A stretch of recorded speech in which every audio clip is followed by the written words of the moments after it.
Scam daw sa isang ospital sa Maguindanao. Isang lalaki, tumalon, naging pusa. Marami ng mga nagkuwento na meron silang nakitang tao na biglang naging hayop. Dito sa bayan ng Datu Hofer, Ampatuan, kalat ngayon ang balita na may isang lalaki na di umano biglang nag-anyong pusa. Pusa siya. Possible na ganun. Sa kapangyarihan niyan. Merong anting-anting.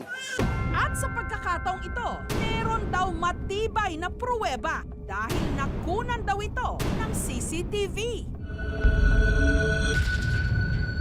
Pagtalo niya, nagiging pusa. Talagang naging pusa. Sabi ko kay guard, bakit naman tumalon? Sabi niya, nakita niya daw nagsuka ng dugo, nagpaganyan-ganyan na.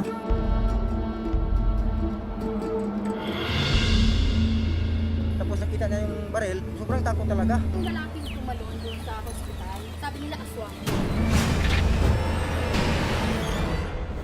Ito ang ward ng ospital kung saan tumalon daw ang naturang lalaki. Naka-confine pala kasi sa ospital ang kanyang anak. Ang bahagi ng bintana kung saan dumaan ang lalaki, tanggal na ang screen. Ang mga salamin, basag-basag. Dito nakaiga yung pasyente ng wheelchair. Galing dito, pumunta siya dito, inalis niya yung grills, pinirsa niyang buksan tong pinto, kaya nabasag tong salamin, dito siya dumaan, palabas, then tumalon.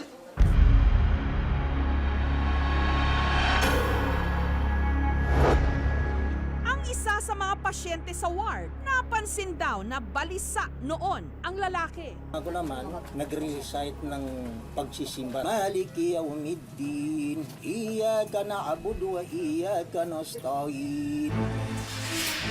Kaya ganun ko. Parang natakot siya. Screen, oh. Yung ganon-ganon niya, oh.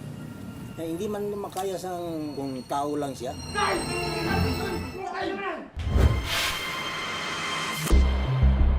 Ang mga pulis agad na rumisponde. Inabot ng 5 oras ang paghahanap hanggang may napansin sila. Gumalaw kasi, kala ko tao.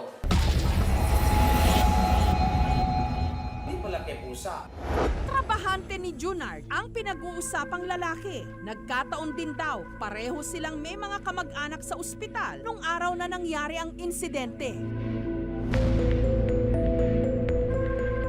Pre, mutla ka, ayos ka ba? Tingin ko sa kanya, parang matamlay siya, parang blanco siya. Kami dalawa ng utol ko. Sabi ko, tingnan ko ang CCTV kung saan siya nagpunta para makita ko kung saan siya patungo. At nagulat sila sa kanilang nasaksihan.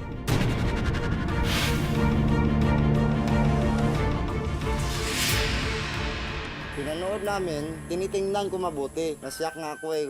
Pagmasdang maigi ang nakunan ng CCTV ng ospital. Sa video, makikitang may paang lumambitin mula sa canopy o tabing ng bintana mula sa second floor ng ospital. Maya-maya pa, ang lalaki tumalon pero iba na ang parang bumagsak sa lupa. Pusa? Hindi tuloy maiwasan na magtaka ang mga nakakita kung paanong ang taong tumalon parang naging pusa. Dalawang araw matapos ang insidente, nahuli ang tao na akala naging pusa, si Warik. Public scandal, sir. Kasi alam mo yung mga tao, matatakot yung mga tao. Yung sir, wala mong complainant, kaya wala rin nasaktan. Kaya kung may nagka-complain, sir, talagang bapuntahin namin dito sa station para imbestigahan. Kaso wala naman, sir. Kaya yun ang ginawa namin, sir. Pina-receive namin sa mga relatives niya para pauwiin dun sa kanila. Pinuntahan ko siya doon kay Kapitan Pantingan. Nagkuha kami ka-release paper. Dinala ko siya pa sa bahay. Binigyan sila ng pera, pinakain ko siya. Nagtira siya. Ayan ang sabi ko sa kanya, basta magsumpong yan siya. Totoo ba yun, sabi ko kuya, na ikaw ba ay maging pusa? Hindi siya umaamin. Nasugatan yung dito niya, tsaka dito yung dito niya. Oo, dito niya, nagasgasan niya. Hinanap ng aming team ang bahay ni Warik. Sir, magandang hapon po. Magandang hapon din. Hinahanap namin si Romel Dago o Warik. Kanino pong alagang pusa yan? Akin ito. Akin ito. Kaano-ano po kayo ni Warik? Hindi namin siya pamilya pero tinulungan lang namin sila. Pinauwi ko na sila. Saan po? Inatid na namin sila doon sa Surala. Pagdating sa bahay ni Nawarik sa Surala, sa South Cotabato, ito ang naabutan ng aming team. Usap-usapan sa bayan ng Datu Hofer, Ampatuan. Ang lalaking tumalon na bigla daw naging pusa. Merong anting-anting. Hinanap ng aming team ang lalaking yon, si Warik. Pero pagdating sa kanyang bahay, ito ang naabutan ng aming team.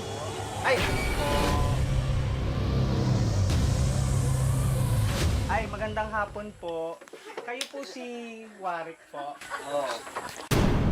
Ipinaliwanag ni Warik ang totoong nangyari sa ospital. Anong nangyari kay Junjun?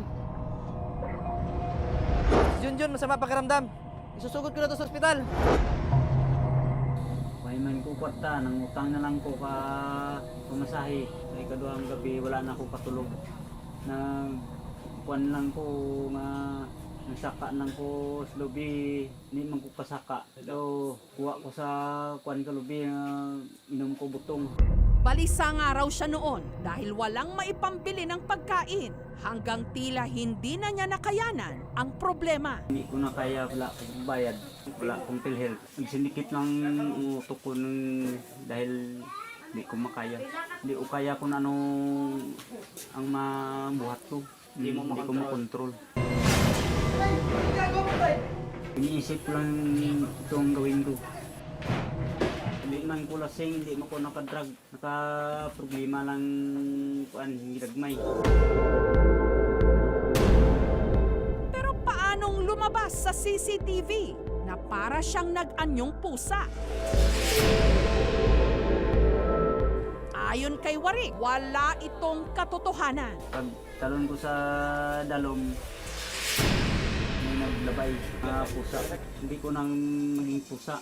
Pre-review muli ng aming team ang nakuna ng CCTV ng ospital at dito malinaw na makikita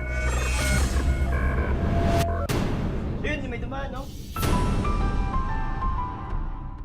Nalagyo ako. Nagtago. Nangita ko kuan, pagkaon. Nagutom na gid ko. Walang nakakita on gabi naman. Hindi ako pusa, hindi ako maging pusa. Paghulog si Ron ni Uncle, may pusa na doon. Hindi nga sabihin nila na pusa si Uncle, aswang. Hindi yan totoo. Kaya kung aswang yun, nakatabi pa kami sa bahay niya. Kikinahin niya ako kung aswang siya. Pag bagsak siya dito, nag-roll siguro siya doon, kaya hindi siya nakita ng camera kasi may canopy nga ng 1 meter mula sa building. Pumasok siya doon na siya lumabas. Makita natin doon sa CCTV. Yun, may dumaan, no?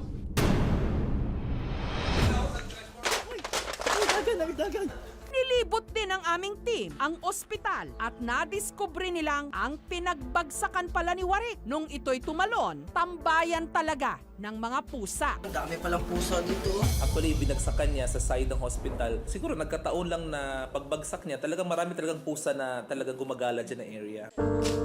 Sa takot daw niya na baka siya mahuli matapos siyang tumakas mula sa ospital, 2 araw na nagtago si Warik. Ang naisipan ko nga kuan ng pawan ko, abot ko sa isulan, ang ulo ko daw napagaan. Abot ko rin, nagtao ko mga bata, mga nagbibiyoy nga kuan. That's nga ginbuhat ko mga kuan. Pasensyahon na ko nila kay amo to na buhat ko nga hindi ko may lain nga espiritu na sulod sa kaisipan ko eh. Hindi niya daw kaya yung problema niya. Kung hindi yan ang solusyon ng problema, magtalon. Ang problema, kaya natin tulungan yan. Ikaw lang isa, hindi mo kaya yan. Dapat may kakatulong ka. Ako nang paningkamot ko pa ako nga pangwian nga mabuhi ang mga bata ko.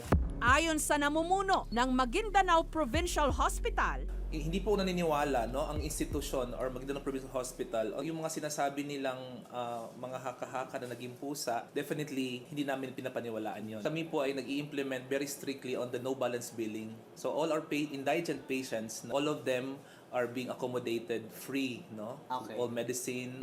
yun naman pala, hindi na dapat umiskapo itong si Warik dahil kusang ililibre ng ospital ang kanyang anak. I was saddened doon sa narinig ko na to the extent na kailangan niyang tumalon from the second floor dahil natakot siya doon sa hospital bill. Sana lang din nagtanong muna siya.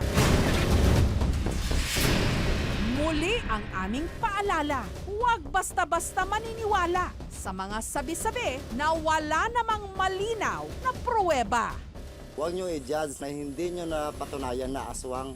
Kasi masama yan. Linawin nyo muna bago kayo mag-judge sa tao. Hindi man ko aswang, hindi man ko kuring, tao man ko. Thank you for watching mga kapuso. Kung nagustuhan niyo po ang videong ito, subscribe na sa GMA Public Affairs YouTube channel. And don't forget to hit the bell button for our latest updates.